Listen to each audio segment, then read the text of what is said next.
Tayo makakapakinig ulit ng mensahe ng Panginoon. Handa na ba makinig? Amen.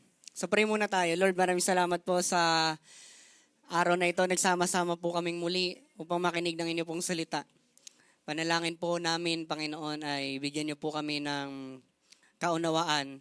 Sa tulong po ng Banal na Espiritu, Panginoon, sa amin pong bawat isang nananahan, I pray, Father God, ng magkaroon ng kapangyarihan, Panginoon, ng inyong pong mga salita over our lives so that it will transform us, it will change us, Panginoon, into something or into someone, Panginoon, that you wanted us to be. I pray, Father God, na palagi niyo po kaming bibigyan ng guidance po ninyo. And as upon hearing your word, Lord, ihanda po namin ang aming mga puso, tanggapin po namin yung amin po mapapakinggan na inyo pong salita. Panginoon, ikaw po yung maitaas at ma-magnify, Panginoon, sa hapon na ito. Gamitin niyo lang po ako bilang mensahero po ninyo. Ma-deliver, Panginoon, yung pong mga salita. And also sa mga kabataan pong wala pa po rito, nawa, Panginoon, kung may nais pang dumalo, ingatan niyo po sila sa pagpunta rito at makapakinig po kami sama-sama ng inyo pong mga salita. Ito lamang ang aming samot panalangin sa pangalan niyo po, Panginoong Jesus. Amen. Amen. So ngayon, 2 days na lang, or 2 or 3, ay magpapasko na. So ngayon, mga kabataan, makakapanginig ulit tayo ng salita ng Panginoon. At ang pabagat nito ay, pwede ba basahin natin? 1, 2, 3, go. Okay. It's Lord Jesus. Next. Anak can bring different feelings, like curiosity, excitement, or worry, all depending on the situation. Okay? Naka-experience naman na tayo no, na mayroong kumakatok, tapos nandun tayo sa loob ng bahay. Naka-experience tayo niyan. At sabi dito sa unang slide natin, yung simpleng katok daw na ating maririnig can bring different feelings. Pwede kang ma-excite. 'Di ba? Kasi there's this door, 'di ba? Or there's this gate. Ano man 'yon, yung harang. Yung harang na 'yon nagbablock sa atin na makita yung other side. So unknown yung kabilang side sa atin. So natural yung curiosity sa ating mga isip upon hearing someone who is knocking. So ngayon, pwede kang ma-excite. Pwede kang matakot. Pwede kang mag-worry. Pwede kang masiyahan. 'Di ba? Kapag nakakarinig tayo ng katok, depende sa sitwasyon. Ano man 'yon? Baka nagtatago ka, edi you may feel frightened. Kung you're expecting someone to come, then you will feel joyful, no? Nakagalak ang iyong puso sa pagkarinig ng katok. Kasi dahil nga merong harang, you don't have any idea kung sino yung kumakatok na yon. Nagets natin? Unless na nga lang kung you're expecting someone to come. Pero kung you're not expecting someone to come, no? Hindi mo kilala kung sino yung kumakatok from the other side. It could be someone. It could be anything, di ba? At pag sinabi natin it could be anything, malay mo kasi ito yung kumakatok sa loob ng sa pintuan ninyo, di ba? Wala natin kung kung kaya yan ng mga pusa dito sa Pilipinas. Okay? So ngayon, pwedeng tao, pwedeng kahit sino, di ba? Yung kumatok sa ating mga bahay. And knocking also shows intentionality and urgency. Ano pag sinabi nating intentional, di ba? Pagka intentional, sinasadya mo talaga, sasadyain mo to come right at the front of the door of the house of someone. 'Di ba? Intentional ka. 'Di ba? Sinasadya mong pumunta face to face, personal. Na? If you want something to the other person, may kailangan ka sa kanila, hindi mo lang basta i-chat, pupuntahan mo talaga doon sa kanilang bahay at kakatok ka. That's intentionality. Okay? Sabihin nga natin intentionality. Pagka sinabi natin intentionality, sadya, talagang dedicated ka to do that. Okay? With the intent of showing yourself. and urgency. No? Kasi kapag ka may kumatok, halimbawa, nakakatok siya ng mga 3 beses. Pagka kumatok ng 3 beses, pwede kang ma-alert. No, sasabihin mo, wala, baka importante yon. So, urgent siguro to. So, kailangan pagbuksan ko na siya. 'Di ba? Kasi kung hindi mo pagbubuksan, magiging consistent yung kanyang knocking. 'Di ba? At syempre, kung consistent yan, pwede kang mairita. May mga tao na hindi normal yung pagkatok nila.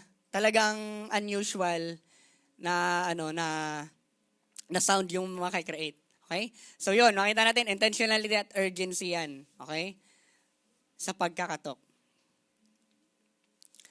Ngayon, makikita natin sa Luke 19, ito yung tatalakayan natin ngayon. Luke 19 verses 1 hanggang 10. Okay? So ngayon, verse 1, sabi dyan, Lord Jesus entered Jericho and was passing through. Okay? Napapadaan daw sila. A man was there by the name of Zacchaeus. He was a chief tax collector and was wealthy. He wanted to see who Lord Jesus was, but because he was short, he could not see over the crowd. Okay? Short si Zacchaeus. No? Kasi hindi naman natin nakikita, wala namang images sa Bible. It can be na si Zacchaeus ay isang pandak na tao. No? Sa Bible, merong mga giants and also there are people who are short. Di ba? Para siyang kagaya ni Dagul. Kung kilala niyo si Dagul at naabutan niyo si Dagul. So ngayon, dahil very short itong si Zacchaeus and at the same time he was a tax collector, chief tax collector. At surprisingly, sa isang tax collector na kagaya niya, gusto niya raw makita ang Panginoong Jesus. Okay? Gusto niyang nai-intrigue siya kasi this could be the only moment that I will be seeing Lord Jesus kasi dadaan siya eh. I will take this moment, susulitin ko na makita ang Panginoong Jesus. So verse 4, so he ran ahead and climbed a sycamore fig tree to see him, since Lord Jesus was coming that way. Okay? So ngayon, inanalyze niya yung situation. Maraming tao, crowded place ito. Inanalyze niya na nandoon si Lord Jesus, and then dadaan siya rito sa position ko.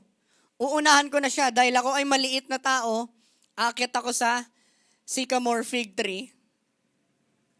Doon ko siya makikita.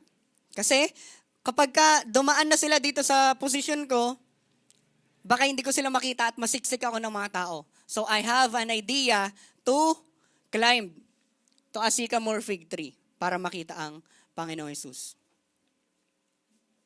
Di ba? So ngayon, ito yun. No? Umakyat si Zacchaeus sa isang puno.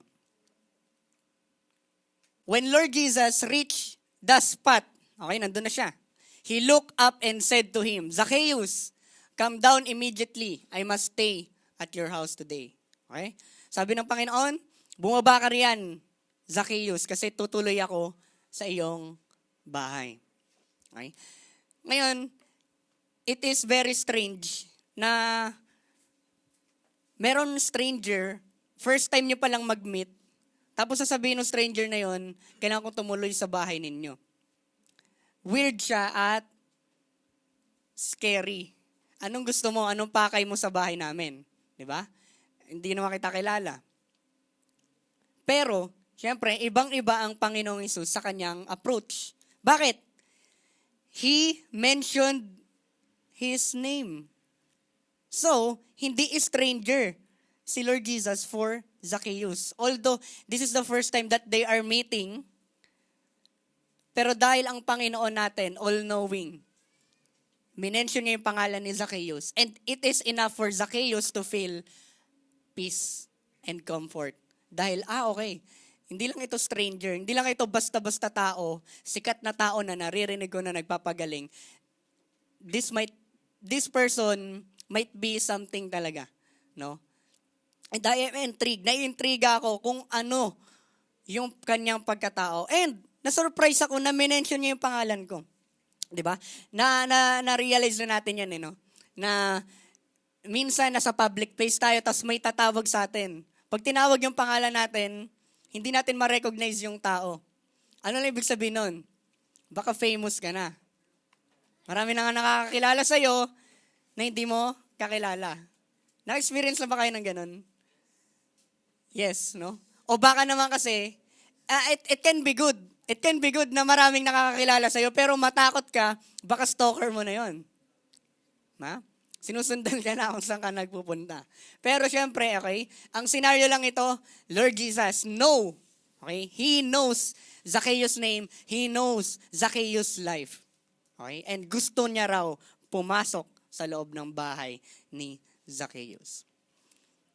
Para siyang nanalo, hindi ng bahay, kundi ng house visitation. Okay?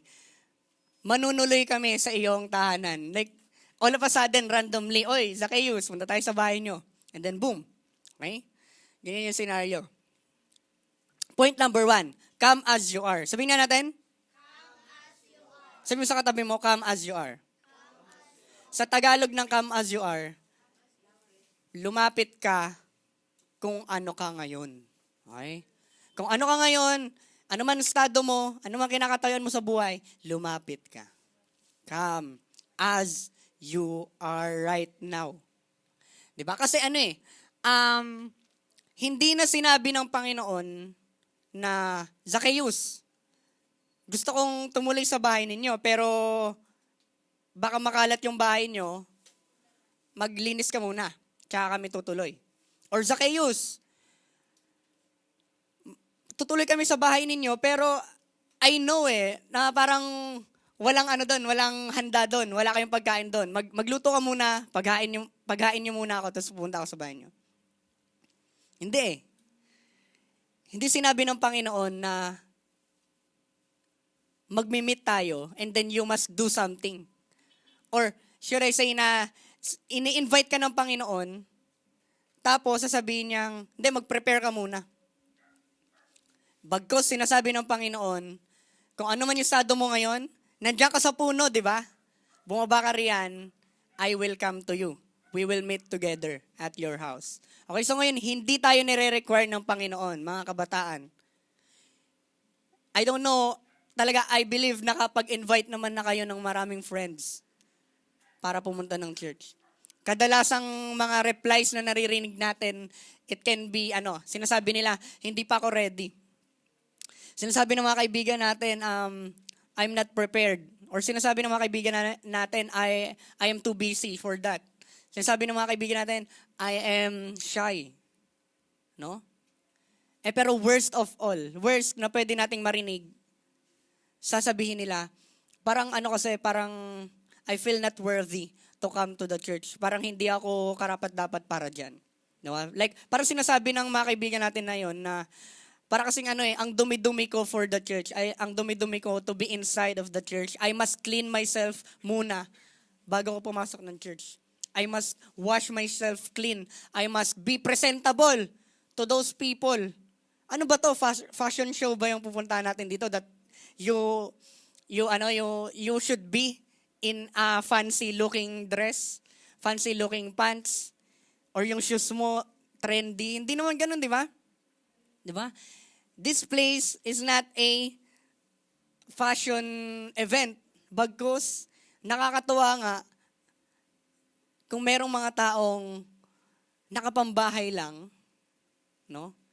But they presented themselves before the Lord. Kasi the Lord is not looking on our outfit. Does not look to our physical body. Bagkus nakatingin ang Panginoon sa ating mga puso. Okay? So ngayon, mag-decide ka lang. No? Ini-invite ka ng Panginoon Zacchaeus, I must come to your house. Kung yung heart mo, nag-say ng yes, then you are ready already. Diba? Hindi mo na kailangan maghanda, hindi mo na kailangan mag-prepare, at hindi ka nire-require ng Lord to be perfect para makapunta sa kanyang harapan. Nag-gets na po natin. Come as you are. Makasalanan ka man, yes, lahat tayo makasalanan. Walang excuses dyan. Baka sabihin niya kasi ang rumi-rumi ko para dyan. Hello, ako rin naman marumi pero nililinis ako ng Panginoon araw-araw. The church is not a place for a perfect people, bagkus ang church ay place for wounded, broken, and messy people. Amen? So come as you are. So ito yung verse 5, di ba? Zacchaeus, come down immediately. I must stay at your house. Ano yung naging response ni Zacchaeus? Ito. Ay, sorry. Okay, nawala pala. Dapat may verse 6 dyan eh. Sabi kasi ng verse 6, no? Sabi ng verse 6 dito, immediately daw, si Zacchaeus ay bumaba from that sycamore fig tree gladly. Sabi nga natin gladly. Pagka sinabi natin gladly, talagang natutuwa ka, di ba? Kasi out of the many crowds, tinawag ni Lord ang pangalan mo, nakita ka niya dun sa puno. And gladly you came down. Gladly you faced the Lord Jesus Christ. No, ano kaya meeting nila? Baka kasi maliit lang na tao si Zacchaeus, no? Tuwan-tuwa siya. Siguro lumulundag-lundag pa siya. Tuwan-tuwa na pupunta daw ang Panginoong Hesus sa kanyang bahay. Imagine niyo kaya yan. Yung mga pinapakinggan ninyong musical artists na talagang hinahangaan ninyo will coming inside of your house. How honored will you be? No? Paano kung yung presidente ng Pilipinas will be coming to your house? How honored will you be?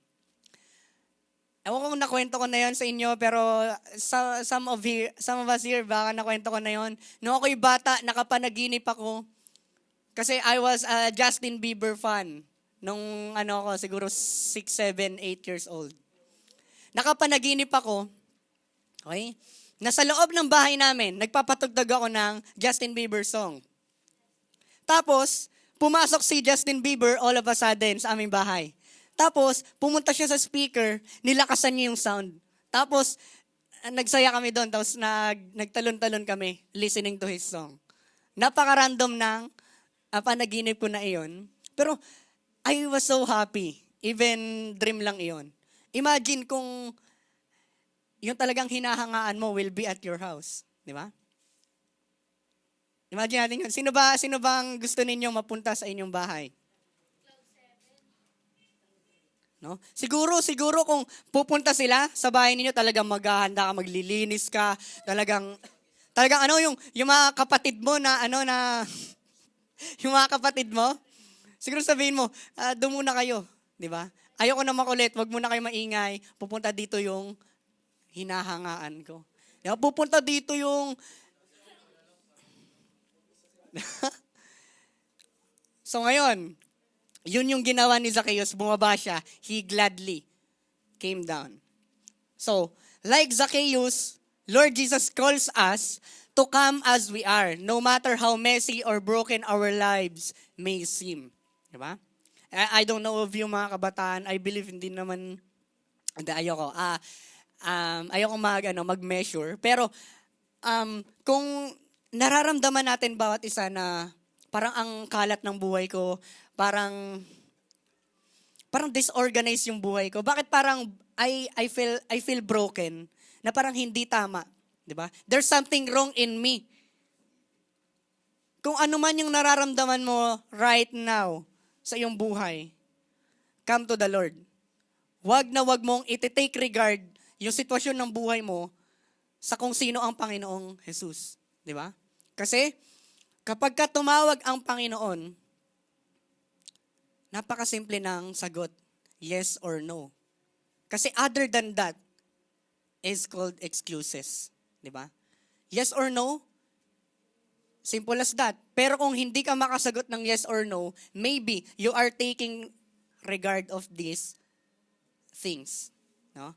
Pwede mo sabihin, may past experience ako, may hindi ako magandang area sa buhay ko. Meron akong unsettled issue sa Panginoon. May kalat pa ako sa buhay ko and I felt so broken.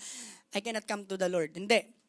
Iwan mo yan. Huwag mong iisipin yan at huwag mong i-embrace yan. Di ba? Kasi in fact, the Lord, the fact that the Lord telling you to come is the moment or the sign that you will let go of those negative things sa buhay mo. Amen? Pagka may tumawag sa'yo, mag-respond ka. Lalo na ang Panginoon ang tumatawag sa iyo. Di ba? Kasi ito na yung point number 2. Recognize that sin makes you weary and burdened. Okay? Bakit sin? Bakit may sin dito? Sa konteksto ng pagkatawag kay Zacchaeus. Kasi ito yon. Di ba, alam natin tong verse na to, comforting verse, sabi ng Panginoon sa Matthew 11:28-30. Come to me, lumapit kayo sa akin, all you are weary and burdened. Kayong mga may hina, kayong mga nakakaranas ng kapighatian, kayong mga nanghihina, kayong mga pumapasan ng mabibigat na bagay, kayong mga luhaan, kayong mga sugatan, come to me and I will give you rest. Take my yoke upon you and learn from me. Ano yung yoke? 'Di ba? Yung yoke kasi, sa farm yan makikita sa mga kalabaw. Yung kalabaw na ito, na isa, kailangan niya ng partner. So yung partner niya, papatungan sila ng yoke dito, yun yung tawag. Sa Tagalog, pamatok. Pagka nilagyan ka ng pamatok dyan, sabay kayong mag-aararo ng mga ani. Okay? So ngayon, binibigyan tayo ng metaphor ng Panginoon that do this life together with Him. Na meron siyang pamatok at sinasabi niya, yung pamatok ko or yung yoke ko ay hindi, ito sabi dyan, no? Take my yoke upon you and learn from me, for I am gentle and humble in heart, and you will find rest for your souls. For my yoke is easy and my burden is light. Diba? So ngayon, ang konteksto kasi nito mga kabataan is, yung mga Israelites talaga yung sinasabi ng Panginoong Jesus dito na burden na ba kayo sa pasanin na binabato sa inyo ng Pariseyo? Yung mga man-made traditions nila. Iligwak nyo na yan. Bagkos yung yoko yung inyong pasanin. Kasi yung yoko ay madali, yung yoko ay magaan. Okay? Pero ngayon, in the context of Zacchaeus, no, if some of us being burdened by our sin, no? Kasi talaga, mga kabataan, wala nang magpapabigat sa buhay mo kundi kasalanan lang din. We are, alam niyo ba na naninirahan tayo sa broken world, fallen world, na full of evil?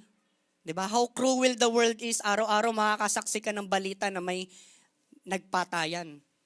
Walang araw na hindi mo maririnig na walang nagpatayan all over the world. Pilipinas pa nga lang no? So ngayon, dahil fallen world ang ating tinitirahan, no? Na-expose tayo sa kasalanan.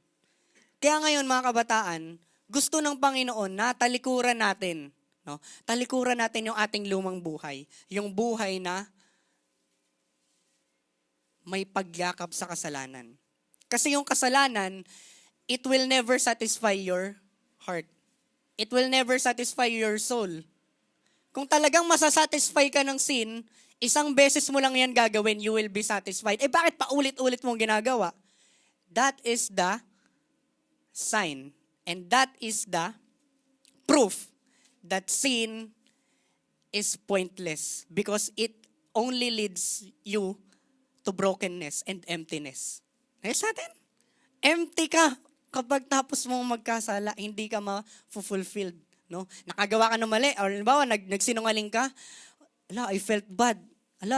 Nakagawa ko ng ganito, ganyan. Nako-convict ka di ba? Talagang yung kasalanan, hindi ganyan, pasisiyahin. No? Yun yung nagpapabigat talaga sa mga buhay natin bawat isa.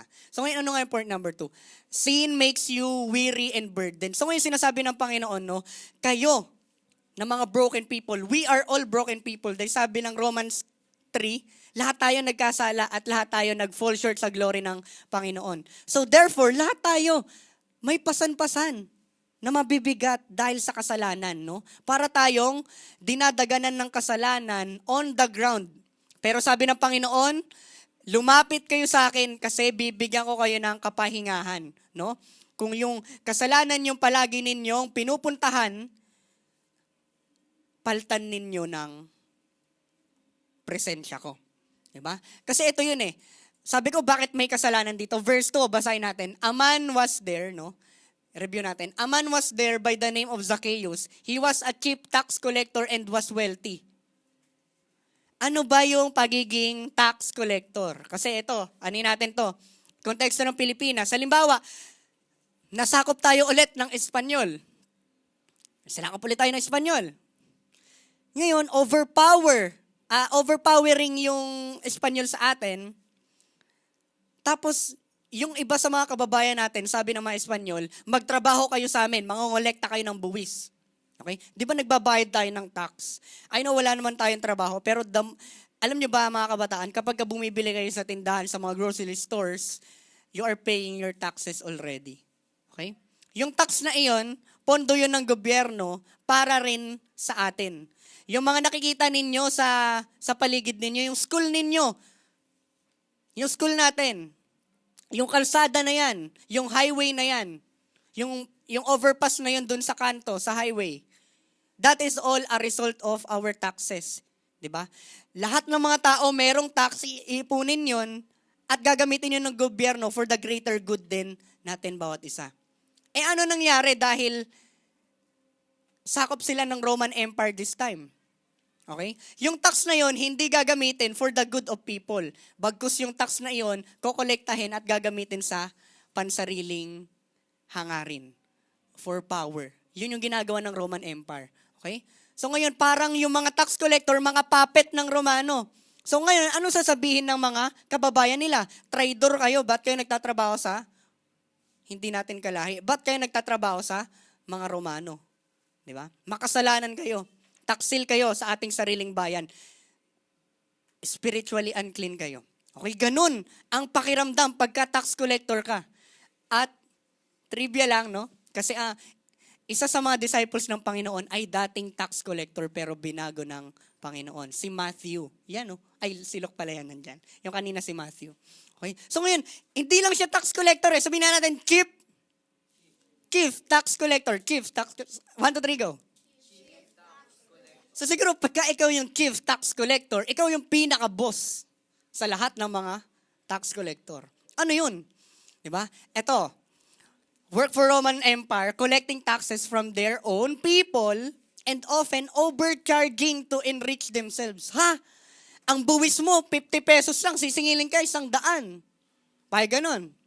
Ang buwis mo, 200, gagawing 500. So yun, ino-overcharge nila, sinisingil nila ng mas malalaki yung kanilang mga kababayan kasi yung Roman government, hindi sila sinasahuran yan. Imagine that, pagtatrabahuin ka tapos di ka sasahuran, paano ko kikita? Kikita ako by charging them ng mas higit pa sa mga buwis nila.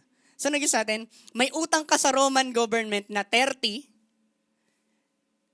dadagdagan natin yan ng 20. So, 50 na lahat ng utang mo. Yung 30 sa Romano, yung 20 akin na yan. Sweldo ko na yan. Ganun ang ginagawa ng mga tax collectors. Paano pa kung chief tax collectors ka? Lahat kabig mo. Diba? May porsyento lahat sa'yo. Yung mga tax collector na mga nandadaya, bibigay nila yung 10% sa iyo. So ngayon, nakaupo ka na lang dyan, kumikita ka araw-araw. Ganun ang chief tax collector. As a chief tax collector, Zacchaeus likely oversaw other tax collectors and profited even more through corruption. No? So, ano lang point nito? Napakayaman ni Zacchaeus. Sobrang yaman ni Zacchaeus, okay? Gusto kong maano niyan. Gusto kong tumatak sa atin to sa preaching na ito today. Mayaman, sobrang yaman ni Zacchaeus. Dahil chief tax collector siya. Ngayon, sin will never satisfy the deepest longings of our soul because we were not designed for sin. Next na natin. Kung ang isda, tinanggal mo sa tubig, pinilit mong mamuhay sa land, hindi naman siya designed to be on that land. Ano mangyayari sa isda? Mamamatay. The same thing for us, mga anak ng Panginoon. Or even human beings in general, okay? When the Lord created all the creation, sabi niya, it was all good. Napiplease ang Panginoon. But then sin entered sa mga buhay ng mga tao. No, hindi tayo dinisenyo ng Panginoon para sa kasalanan. Pero dahil pumasok yung kasalanan through Adam and Eve, lahat tayo nagkaroon ng fallen nature. Okay? So ngayon, ano nangyari sa mga puso natin? Na noon ay malinis, ngayon dumudumi. Kaya ito siguro yung bata, habang lumalaki yan, lumalaki yung age niya, nag-grow yung age niya, and at the same time, lumalago rin yung mga kasalanang nagagawa niya. Noon, nangungupit ka lang, pero ngayon, nangungupit ka lang ng piso, pero ngayon nangungupit ka ng 1,000. May mga bagay na ganun. Okay, so ngayon, hindi tayo dinisenyo for that.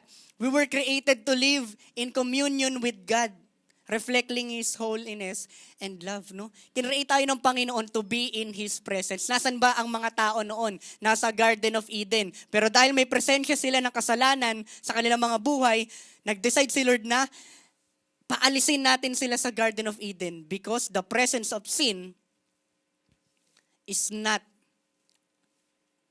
right into my presence. Napaka-holy ng Panginoon, napaka-banal ng Panginoon. Nikudlit ng kasalanan, hindi pwedeng sa presensya niya. Nagis natin, hiniwalay tayo ng kasalanan sa ating Diyos. Iyon nga yung talagang pagkakalikha sa atin to be with our Creator. So ngayon, sin disrupts. Ano yung disrupt? Sinisira. Sin disrupts this purpose, leaving us empty and burdened while only His presence can truly fulfill and restore us. Amen? Amen. So ngayon, in other words lang kasi, Zacchaeus, papasukin mo ko sa bahay mo. Lilinisin ko yan. Zacchaeus, papuntay mo ko sa bahay mo, I will restore everything that you have. No? Pero simple lang ang tanong ng Panginoon, ang invitation ng Panginoon. I will be at your house. So point number 3, give your heart to God. Sabihin natin, give your heart to God. Kasi nung mga nakaraan, puro puso tayo ng puso di ba? Yung mga preachings nung nakaraan. Pero ngayon, give your heart to God. Huwag na huwag mong ibibigay ang iyong puso sa taong alam mo yung motibo. Di ba? Minsan kasi,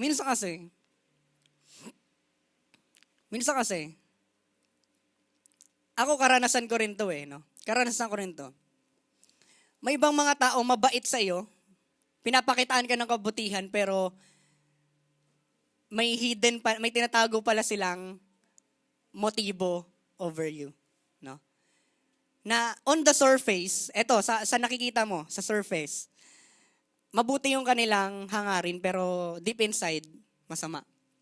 Kaya wag na wag kayong magbibigay ng inyong mga puso basta-basta sa isang tao. Or should I say, wag na wag ninyong basta-basta ibibigay yung inyong mga tiwala sa mga tao. Amen? Amen. Amen ba? Amen. Huwag kayong magbibigay basta-basta ng tiwala.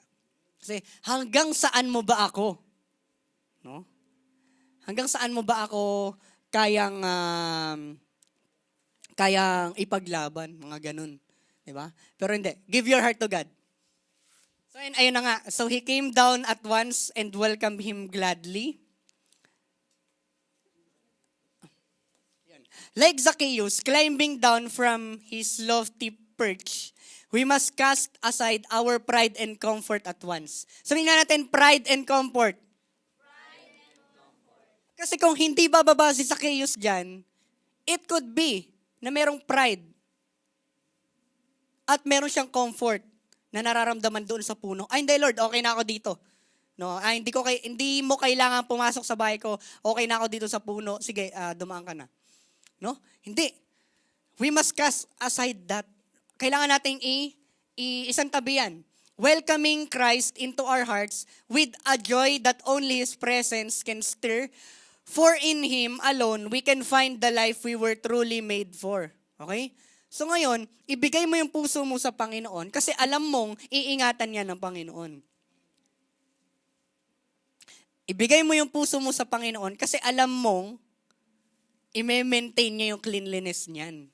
Alam mong, pagka sa Panginoon mo binigay, safe yan. Di ba? Sabihin natin, guard your heart. Okay? Huwag nyo na nga hayaan, mga kabataan, na maranasan ninyong maging broken dahil binigay mo ang iyong puso sa isang tao. Ba't parang ang hina ng mga amen natin? Amen. Di ba?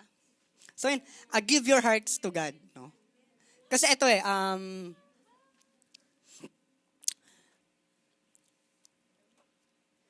so point number 4 na tayo. Do not stay as you are, but grow in the Lord. Okay? So ngayon, bumaba na. Sabi kasi, para kasing sinasabi ni Lord kanina, come as you are. Last point na to, last point.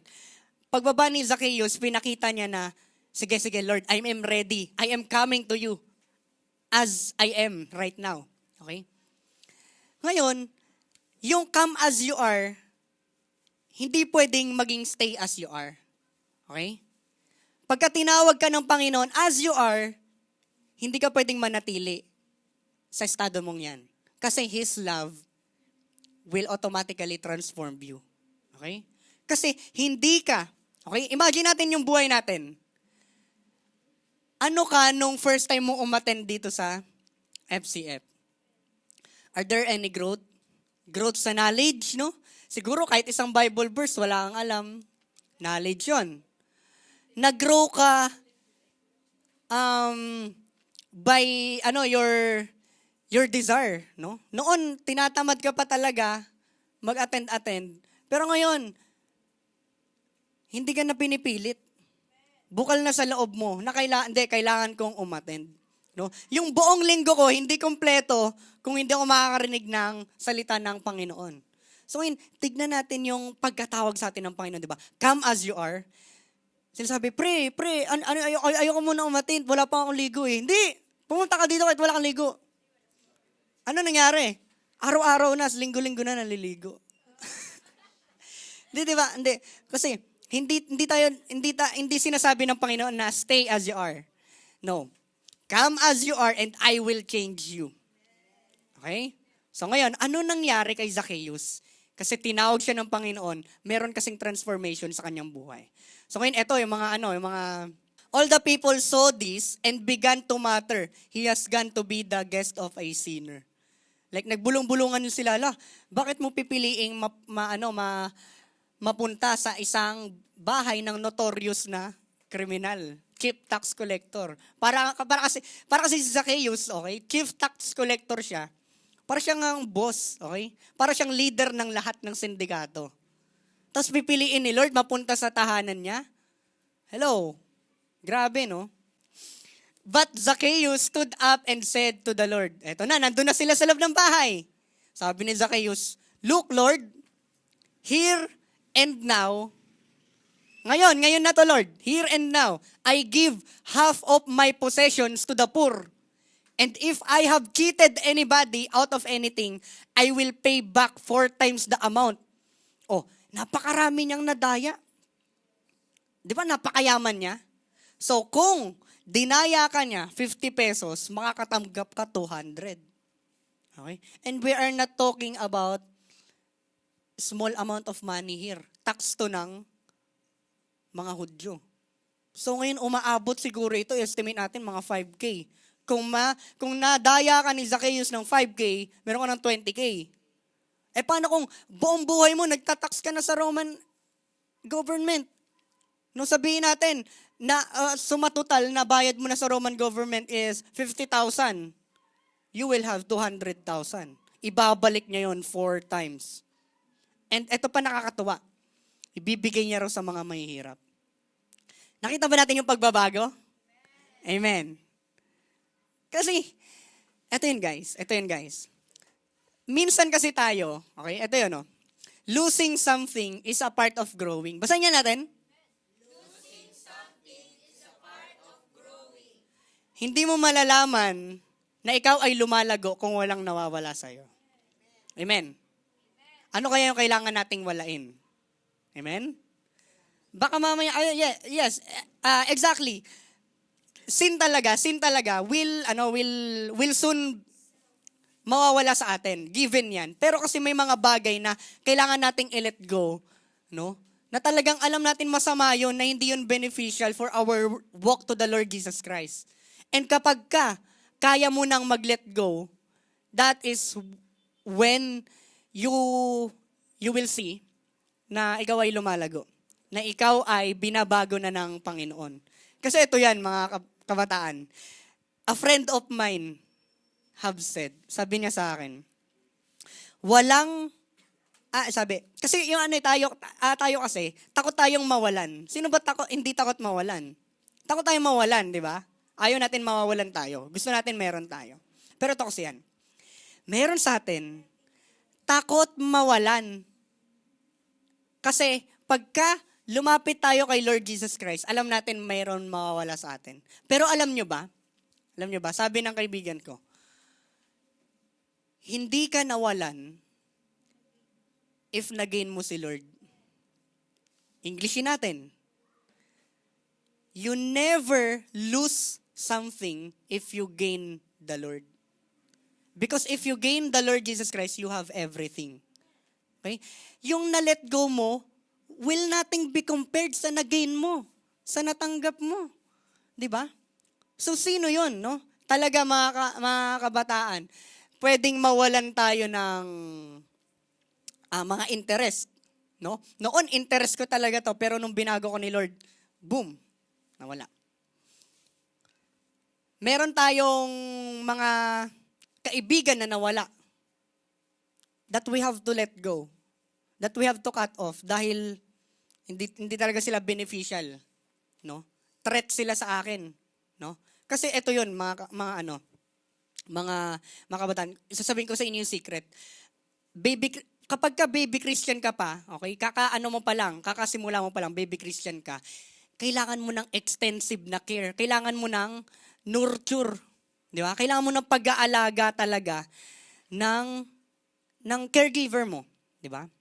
So ngayon, dahil kailangan mo ng extensive care, kailangan ka munang i-isolate ng Panginoon. Anak, babaguhin muna kita, i-workout muna kita. Iwan mo muna yung mga kaibigan mo na talagang hindi beneficial sa iyong growth.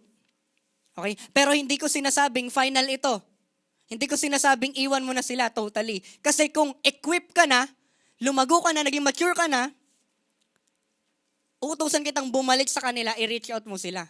Nais natin, kasi sa pagiging baby Christian natin, kapag kailangan pa natin ng pangangalaga ng Panginoon, kailangan mo talagang i-let go yung mga bagay niya. Kasi kung baby Christian ka, tapos papunta ka sa kaibigan mo, tapos church ka na naman, hindi ka lalago dyan. Sinasabi ko sa inyo, hindi ka lalago sa ganong bagay. Unless, it is the Lord's will sa iyo na unique, na kaya mong balansehin yun, na to be with your worldly friends and growing, striving sa ating Panginoon. Okay, so yun. Are you afraid of your mess to be seen by others? Ito, kaninong kwarto to? Kanino kayong kwarto to, no? Ako, aminado ko, yung kwarto ko nagiging makalat talaga at makalat. No? Are you afraid? Takot ka ba na makita yung kakalatan mo ng ibang tao? No? Paano kung nakita ni Justin Bieber? Yung kwarto mo. Yung kwarto mo, nandun pa yung brief. Nandun sa lapag. No, yung mga mess mo, yung kalat mo, nahiya tayo, natatakot tayo. Bakit? Kasi takot tayong husgahan tayo ng mga tao. Takot tayong may sabihin sila sa atin. No? Like, tayo mga Pilipino nakakatuwa eh. Kasi yung mga kaklase ko pumunta sa bahay namin, mga kaibigan ko nitong nakaraan. Alam yung mga Pilipino tayo, so sinasabi natin, pasensya na, ang kalat ng bahay namin eh. Hindi, mas makalat nga yung bahay namin eh. Nanonormalize natin yung kakalatan, guys. Nanonormalize natin yung kakalatan sa ating mga Pilipino. So, talagang, wag natin i-normalize yun, no? Hello po, welcome. Wag natin i-normalize. Pero, bagkos, wag kang matatakot na makita ni Lord yung kalat ng buhay mo. Sabihin mo sa katabi mo, gaano ba kakalat ang buhay mo? Kasi guys, kanina pa ako banggit ng house, ng bahay, ng bahay. Sabi ni Lord, Zacchaeus, pupunta ako sa bahay mo. Zacchaeus, I need to be at your house. Pero hindi. Hindi bahay ang pinag-uusapan natin. Buhay. Okay? Hindi bahay, kundi buhay. Kumakatok si Lord sa bahay ni Zacchaeus. Pero in reality, sa buhay, sa puso ni Zacchaeus siya gustong pumasok. Amen?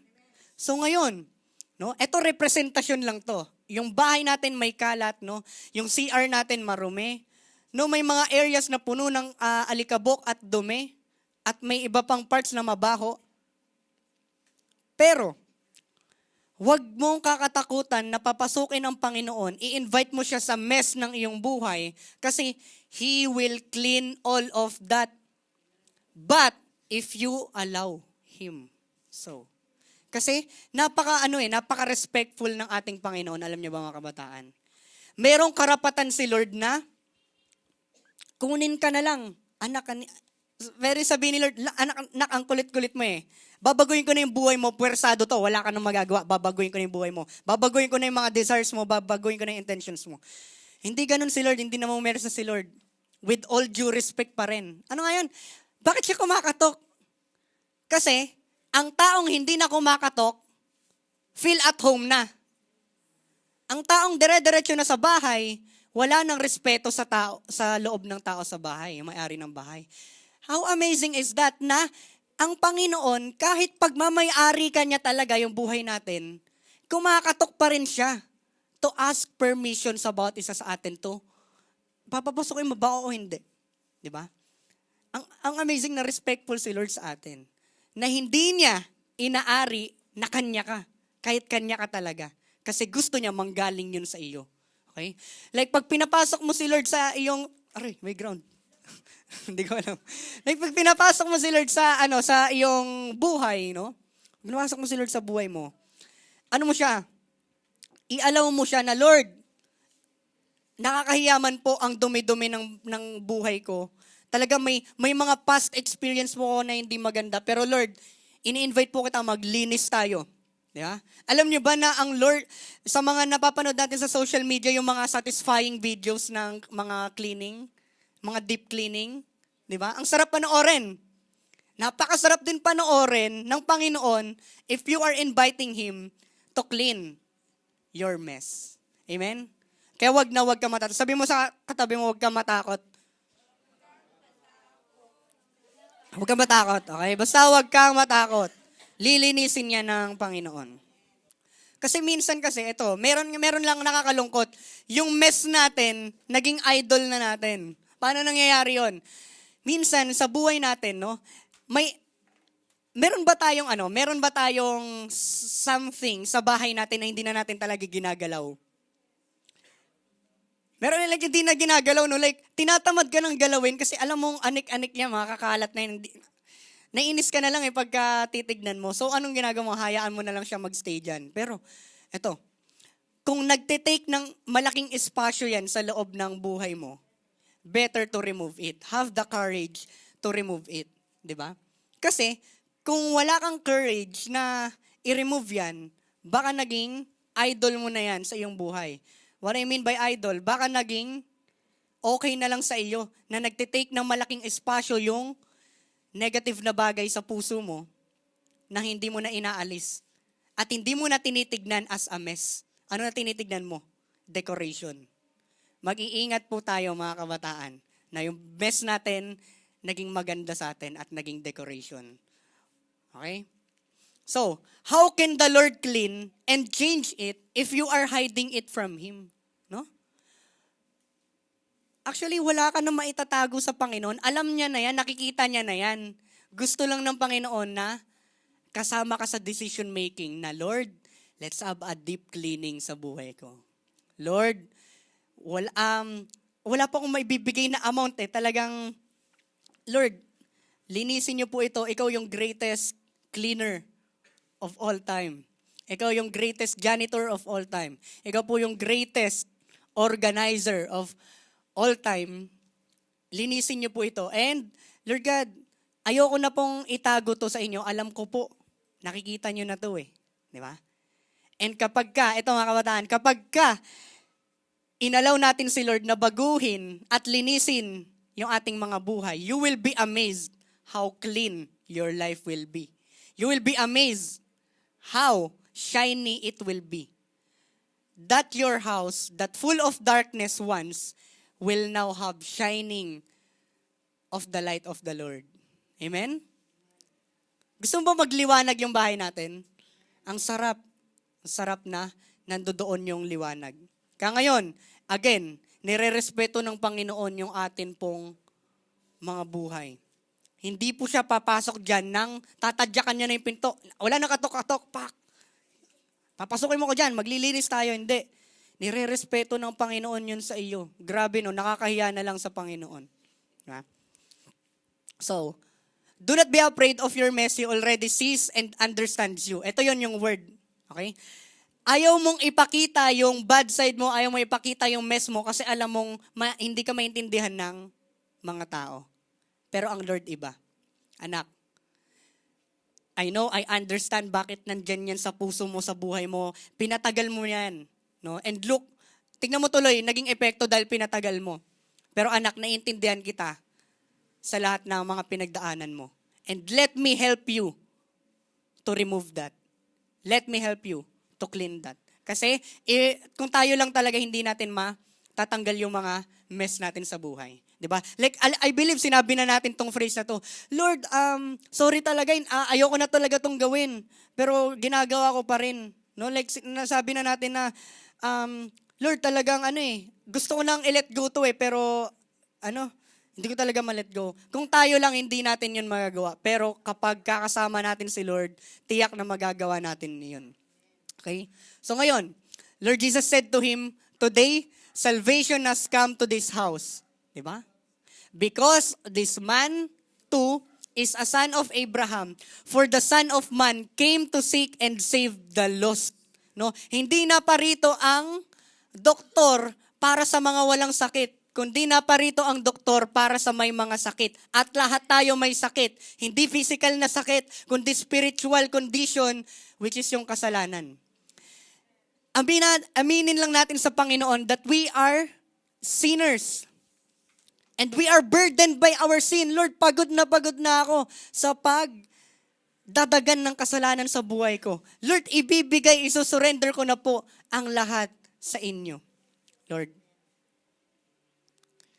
Kasi ito yan Imagine natin. Kung first time mo pumasok sa loob ng bahay ng kaibigan mo, pag inalok ka ng pagkain, tatanggi ka. Mahihiya ka. Pag sinabi ng kaibigan mo, pre, may may pagkain dyan sa rep, buksan mo na lang. Ba't ako pa magbubukas ng rep? Hindi naman ako taga rito. Pre, sleep over ka. Dyan sa kama ko, tabi tayo matulog. Hindi, nakakahiya. Diba? Nakita mo yun, nahihiya. Nahihiya tayo, diba? Paano kung ganito, guys? Payag ka ba? Makita ng friend mo yung baby pics mo sa drawer. Payag ka ba na yung friend mo, makikita yung lahat ng kakalatan ng buhay mo? Parang hindi, di ba? Pero, kung yung someone, halimbawa yung magulang mo, pwede ba siyang magbukas ng refrigerator nyo? Pwede. Pwede. Pwede ba makita ng magulang mo yung baby pics mo, yung privacy mo? Ine-invade niya yung privacy mo? Yes, kasi magulang mo siya. Pero, eto sabihin natin.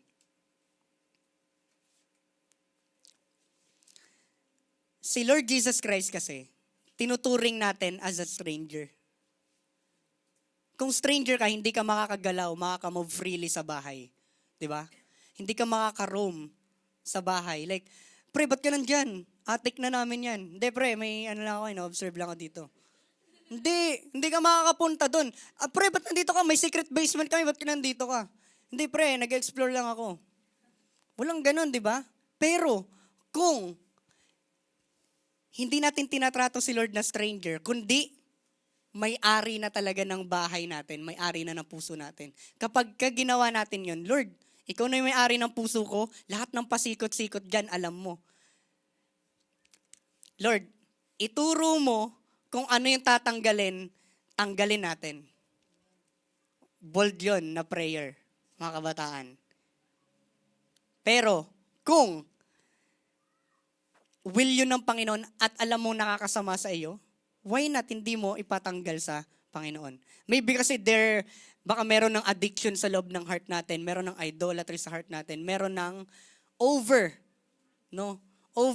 negative na mga bagay, ipatanggal natin yan sa Panginoon. Huwag na natin ikikip. Amen? Kasi mga kabataan, there is nothing worth keeping it if it is keeping us from the Lord Jesus Christ. Ano sa Tagalog yon? Hindi nakarapat dapat yang ikip mo kung kinikip ka niyan sa Panginoong Hesus. Kung yung bagay na yan, pinapaalis ka sa Panginoon, better be. Huwag nyo nang ikip iyan. Amen? Amen. So kung yung tao, nagiging cause sa iyo ng pagkalayo mo sa Panginoon, better to let go of that person. Amen? Kayon, tayo po tayong lahat at talaga mag-pray tayo, no? Ano nga yung title? Ang title sabi diyan, Knock, knock, who's there? It's Lord Jesus. It's Lord Jesus, no? Kaya let's pray. Panginoon, maraming salamat po sa mensahe po na amin pong narinig. Lord, nakita po namin na gusto ninyong pumasok sa bahay ni Zacchaeus and gusto nyo pong lumapit din kami sa inyo as we are. Huwag na po namin isipin yung estado like, I am not ready, hindi naman ako para dyan, hindi naman ako para sa church. Lord God, I pray na magkaroon po kami ng kalakasan to accept na yes, self. Ito na yung time na yun na hinihintay natin. This will be the sign that I will coming to the Lord. I will follow the Lord completely.